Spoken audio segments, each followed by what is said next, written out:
ሰላም እንዴት ናችሁ? ዶክተር ዮናስ ነኝ።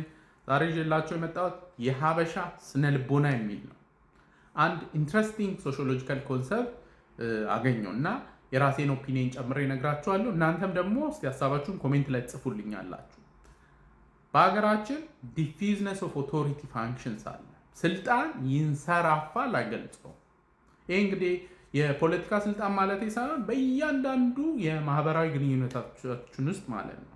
በማህበራዊ ግንኙነት ውስጥ ለምሳሌ ወላጅ አለ፣ ልጅ አለ፣ መሪ አለ፣ ተመሪ አለ፣ ሐኪም አለ፣ ታካሚ አለ፣ የሃይማኖት አባት አለ፣ ምዕመን አለ እና እንግዲህ ይሄ የሃይራርኪው ወይም ደረጃው ለተወሰነች ናሮ ኤሪያ ነው እንትን የሚለው ግን ስልጣን ላይ ያሉትን ያንሰራፉታል። ከሚመለከታቸው እየወጡ በቃ በጣም ብዙ ስልጣን እያስፋፉ ይሄዳሉ ለራሳቸው። ከታችም ያለው ደግሞ እንዲያንሰራፉ ኤክስፔክት ያደርጋል። በምሳሌ ላስረዳችሁ። አንድ መስሪያ ቤት ስትሄዱ ጥበቃ አለ እና ጥበቃ ስራው እናንተን ፈትሾ ማስገባት ነው፣ አለቀ። ከዛ ስትሄዱ ጥበቃው ያቺ የመፈተሽ ስልጣን አለች፣ እሷን ስልጣን ትንሽ ከፍ ያደርጋታል፣ ያንሰራፋታል። ከዛ በኋላ የት ነው ለመሆኑ የምትሄደው ይላል። ይህንን ጥያቄ መጠየቅ ያለበት ሪሴፕሽን ወይም ከገባችሁ በኋላ ጸሐፊ ወዘተ ሊሆኑ ይችላሉ።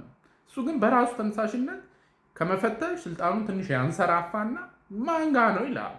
ከዛ እኛም ደግሞ ምን አይመለከትም እኮ አንልም፣ እንጠብቃለን ሰዎች ስልጣን እንደሚያንሰራፉ። ስለዚህ ምንለን አይ እንትና ጋር ለመሄድ ነው፣ እንደውም እየተሽቆጠቆጥን ሁላ ሊሆን ይችላል እነግረዋለን። ወላጅና ልጅ አለ። ወላጆች በእድሜ ከፍ ያሉ ነው፣ በጉልበት በእውቀት ወዘተ። ከዛ ደግሞ ልጆች አሉ። የወላጅና የልጅ ግንኙነት የሚታወቅ አለ። ግን ለምሳሌ ቤት ውስጥ ፈስ ቢፈሳ ወላጆች ትልቅ ሰው አይፈሳም ብለው ይገግማሉ። ስለ ፓረንታል ኦቶሪቲህን ጭራሽ የሰውነት ተፈጥሯዊ ክስተቶችንም እስከ መካድ የሚያደርስ ስልጣን ታንሰራፋለ ማለት ነው። የሃይማኖት አባቶች ሃይማኖት ላይ የሃይማኖት መሪ ናቸው፣ እውቀት አላቸው። ግን ያቺን ስልጣን ከሃይማኖት ስፊር ውጭም ያንሰራፉታል። ኳስ ላይ አሁን በኦቶሪቲ ምናምን ነገር እንትን ሊሉ ይችላሉ። እንደ ኦፒኒየን ሳይሆን በቃ በሃይማኖት መሪነት ያገኙትን ስልጣን ተጠቅመው ኳስም ላይ ኦቶሪቴቲቭ በሆነ መልኩ ኦፒኒየን ምናምን ወይም ሌላ ማህበራዊ ክስተት ላይ ወይም የግል ህይወት ላይ ወዘተ። ወደ ህክምናው እንምጣ። በጣም ብዙ ሰው ዶክተር ሲባል ሁሉንም ነገር የሚያውቅ ነው የሚመስለው እና ከህክምና ጋር ማያያዙ ነገሮች ራሱ ያማክሯል። እንዴት ይሻላል ነው። እኔ እሱን እኮ አላውቅም ወንድሜ ትለዋለህ። ህክምና ላይም ስትመጣ ህክምና ስፔሻላይዜሽን አለ።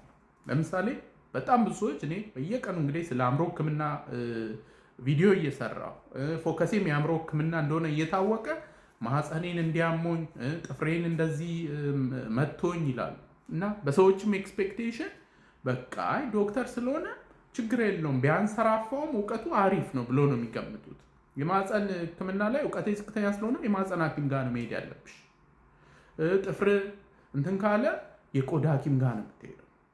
እና ይሄ አንዳንድ ሐኪሞችም ግን እቺን ስልጣኗን ያንሰራፋሉ። ለምሳሌ የሆነ ስፔሻላይዝድ የሆነ ህክምና እየሰሩ ግን ማህፀንም መጣ ጥፍረ መጥምጥም መጣ ሁሉንም ችግር የለውም በቃ እንዲህ ነው የሚደረገው ብሎ በኦቶሪቲ እና በአንድ ስፔሻላይዝድ የሆነች ህክምና ዘርፍ ላይ ያላቸውን ስልጣን ያንሰራፉታል። ከዛ በኋላ የፖለቲካ ስልጣን ላይ ተመሳሳይ ነው። የፖለቲካ ስልጣን ላይ ሰዎች በየደረጃው ሲቀመጡ የተቆጠሩ ስራ አላቸው። እሱን ስራ ይሰራሉ ፒሪየድ። ከዛ በኋላ ህዝቡም ደግሞ የሚፈልገውን አገልግሎት 1 2 3 ያገኛል፣ አለቀ። ሪሌሽንሺፑ ይሄ ነው። ግን የፖለቲካ ስልጣን ያላቸው ሰዎችም ስልጣናቸውን ያንሰራፋሉ፣ በቃ ኤክስቴንድ ያደርጋሉ። ኤኒዌይ ህዝቡም ደግሞ ኤክስፔክት ያደርጋል። በማህበረሰባችን ለምሳሌ ንጉሥ አይከሰስ ሰማይ አይታረስ ይላል። ለምንድን ነው ማይታረሰው? ለምንድን ነው ማይከሰሰው? እንደውም በጣም መወዳት አንድ አባባል አለች። ንጉሥ በሞት ይከሰስ ሰማይ በመብረቅ ይታረስ ይባላል። ኤኒዌይ ግን ይሄ ነገር ዲፊዝ የሆነ ኤክስፒሪየንስ ነው። ዳያስፖራ ላይም ነው። ለምሳሌ ቀደም ብለህ ውጭ ሀገር ከሄድ ከአዲስ ለሚመጣው ሰው የሆኑ ነገሮች የምታውቃቸው ሰዎች አሉ። አንዳንድ ዳያስፖራ ግን አንድ ነገር እኩል እያየ ማለት ነው። አንተ ዛሬምና የዛሬ 10 ዓመትምና የሆነ አዲስ ኤክስፒሪየንስ ከሆነ በቃ ሁለትም እኩል ኦፒኒየን ነው የሚኖረው እና ዳያስፖራውን አዲስ ለሚመጡ ሰዎች ስታሳይ ይሄ እንዲህ ነው የሚደረገው ምናምን ትልና ከዛ ታንሰራፈዋለህ። ምግብ እንዲህ ነው የሚበላው እሺ ሚሉ ዳያስፖራዎች ሁላ አሉ። እንዲህ ማድረግ አለብህ እሺ ስትራመድ እንዲህ ነው ምናምን ነገር ኤኒዌይ ትንሽ ፓወር ስትገኝ እሷን ማንሰራፋት ዋን ኦፍ አወር ሳይኪ ኤሌመንት ነው ብዬ አስባለሁ።